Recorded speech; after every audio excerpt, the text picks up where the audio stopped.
I still remember that day like it just happened yesterday. The day we lost Silas.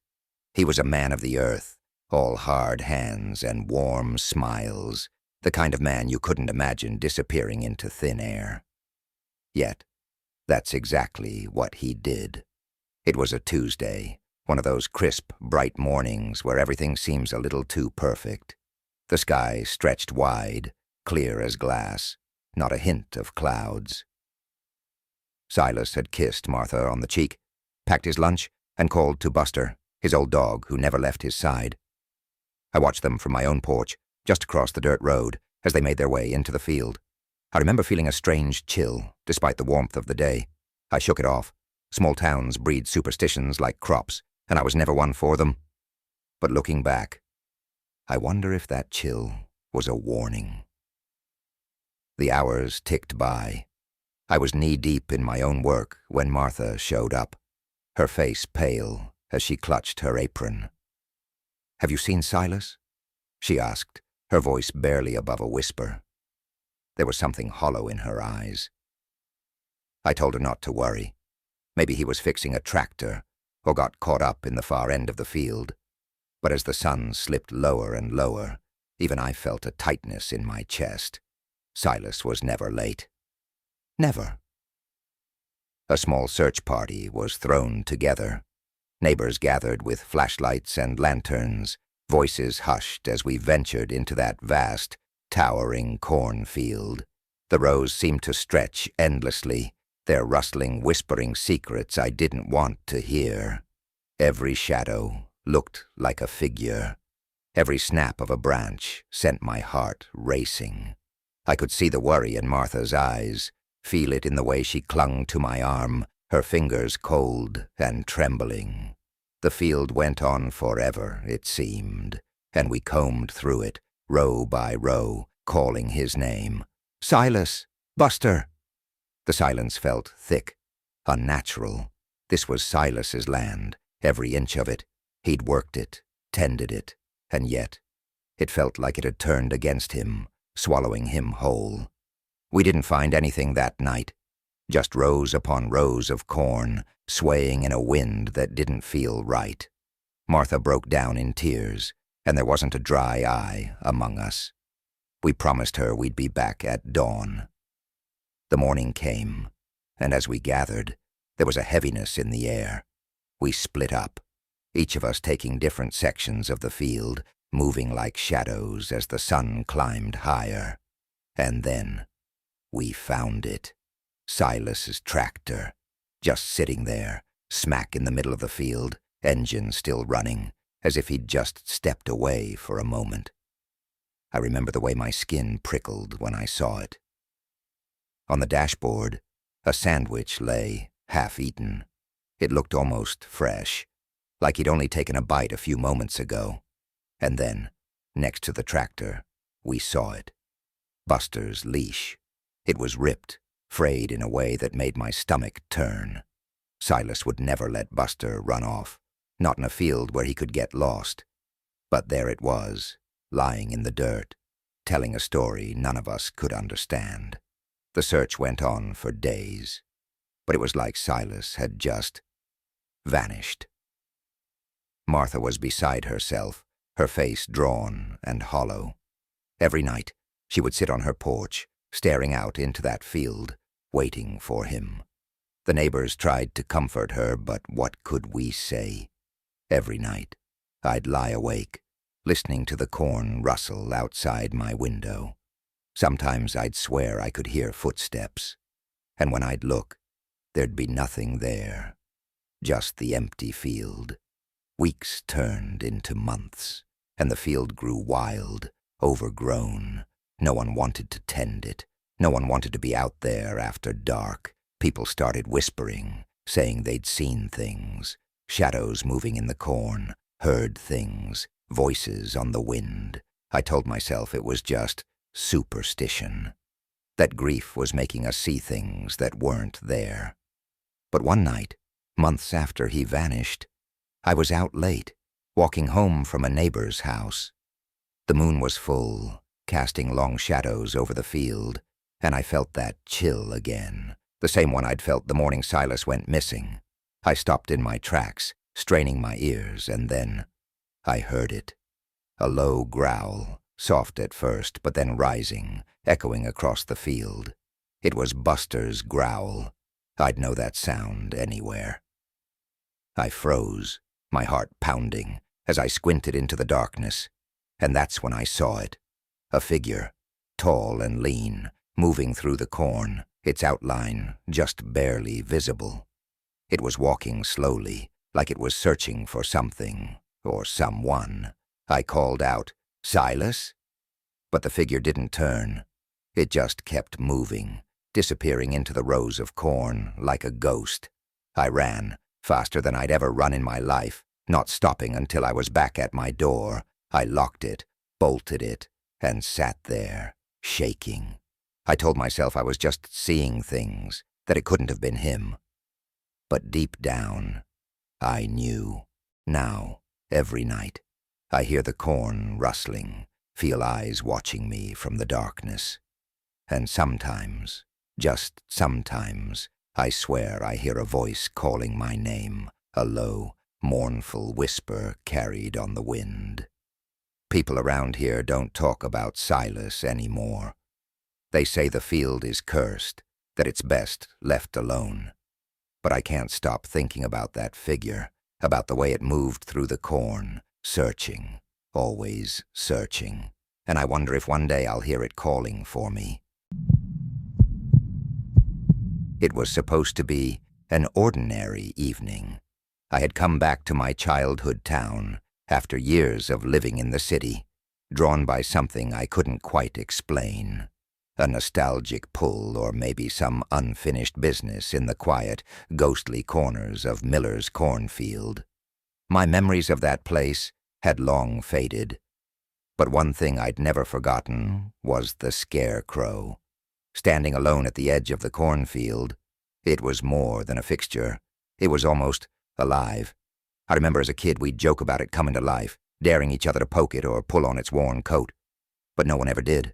There was something menacing in the way it stood, head tilted just so, as if it were watching, waiting. But that night, curiosity got the better of me. I ventured to the edge of the cornfield, shadows long and heavy in the fading light. The scarecrow was there, just as it had always been. Straw limbs stretched out in an eerie embrace, clothes flapping in the light breeze. I couldn't shake the feeling that it was waiting for me. I shook it off, blaming my nerves. Then out of nowhere I heard laughter, the kind of innocent, carefree laughter of kids. But there was no one around, only fields stretching endlessly into the twilight. I scanned the area, feeling the prickle of something cold slithering down my spine. That's when I noticed it, the scarecrow's head. It was turned, facing me. I could have sworn it had been looking straight ahead just moments before. The painted eyes seemed dull, and yet, as I stared, they began to narrow, as if recognizing me, almost angry. I swallowed hard, convincing myself it was a trick of the light, just the shadows playing games with my mind. But my instincts told me to leave. As I turned to go, the wind picked up, rustling through the cornstalks in a way that sounded oddly like whispers. I froze, unable to shake the feeling that I was being watched. Then, a familiar voice echoed in my head. Mr. Henderson's voice. He was an old-timer who'd often tell tales of the field. "That place is cursed," he'd say. "A murder happened there long ago. Whoever goes to that field stirs the restless spirits." We'd always laughed, but I didn't feel like laughing now. My hand was shaking as I pulled out my phone, hoping for the comfort of a screen to break the tension. But I had no signal. Taking a deep breath, I decided to face it. It was just a scarecrow, after all. I took a step forward, then another, closing the distance between us. The scarecrow loomed larger, its body twisted and unnatural, as if contorted in pain.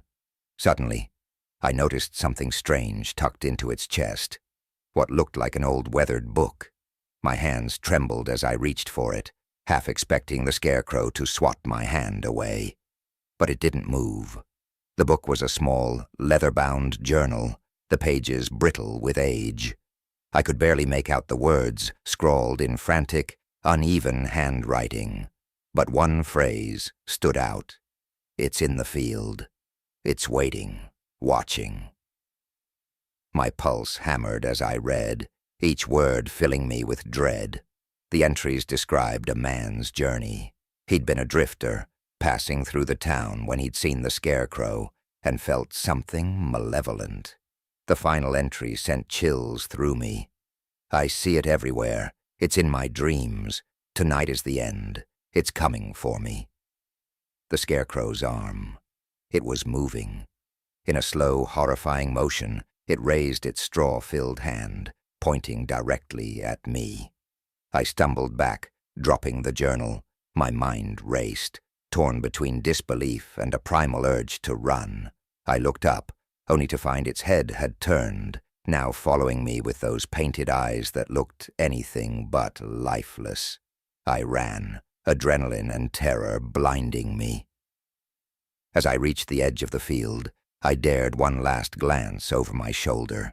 It was still there, its arms stretched out toward me, its gaze cold and unforgiving. I haven't gone back to that field since, but sometimes when I close my eyes at night, I see it. The scarecrow waiting at the edge of the cornfield, its hand raised, watching, waiting for someone to come close enough. I don't know if you'd call what we had a farm, but it was the only home I'd ever known. Just a house, a barn, and endless rows of corn, stretching out like a sea of shadows in the moonlight. I used to love those fields. They'd always felt alive somehow, swaying under the sun, welcoming and familiar. But everything changed that summer. The nights stopped being quiet, stopped being safe. It started with little things, unsettling sounds, quiet footsteps that might have been anything. A coyote, maybe, or just the creaking of the old boards, settling as they cooled from the day's heat. But it was more than that. The air felt different. There was a chill to it, even in the middle of the hottest month of the year. I'd lie awake at night, straining to hear every sound, every whisper of movement outside. The house felt watched.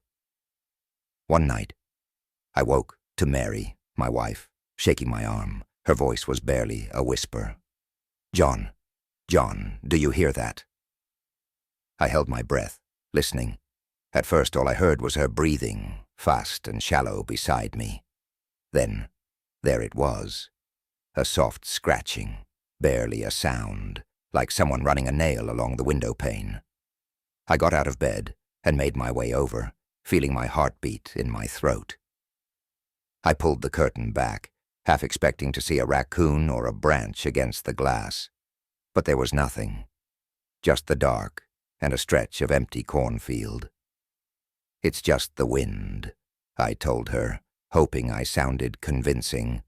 But I couldn't shake the feeling that something was out there, just beyond the light, hiding in those rows of corn, waiting. After that, the scratching turned into something worse. Footsteps. Every night, without fail, we'd hear heavy, measured steps out in the field. They'd start far off and work their way closer, crunching through the dry stalks, circling the house as if he was trying to find a way in. I tried to keep calm, to reassure Mary and the kids.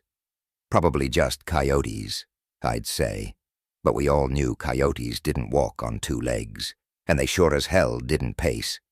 Still, every night I'd stay up, watching the fields, clutching my old rifle, just in case.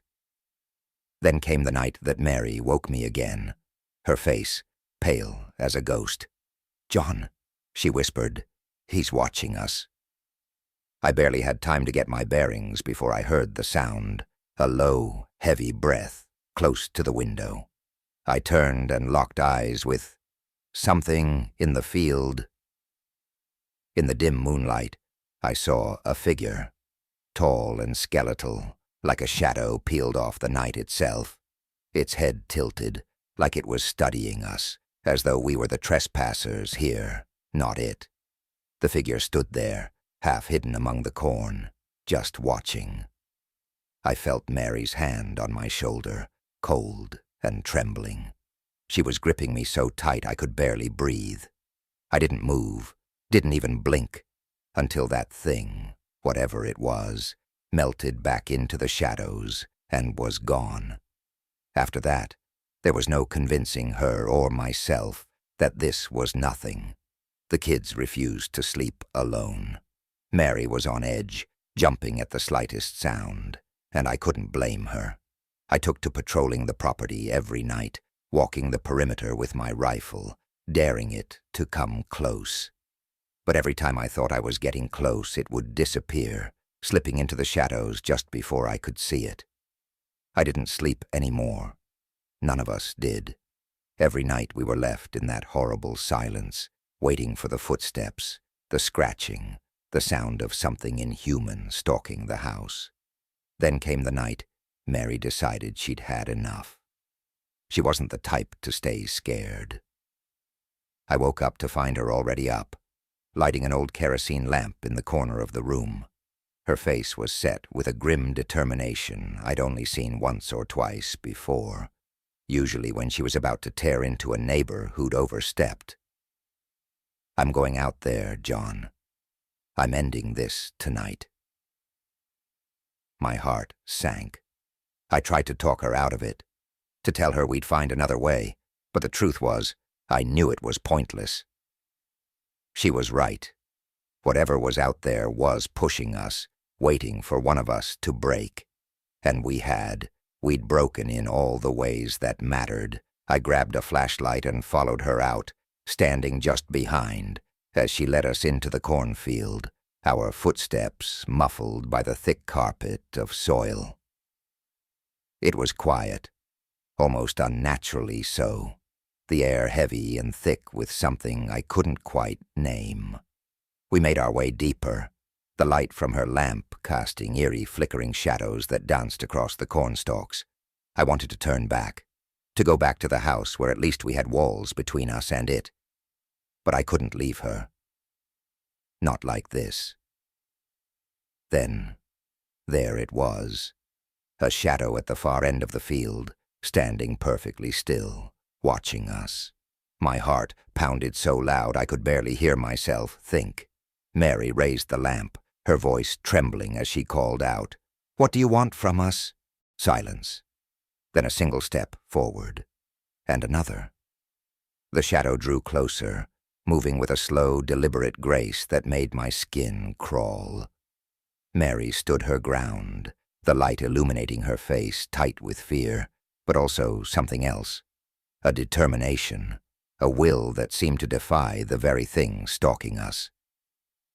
The figure stopped, standing there in the flickering light, head tilted at that same unnatural angle. For a moment I could see its face, if you could call it that. Hollow eyes, pale skin stretched too tight, like someone barely clinging to life.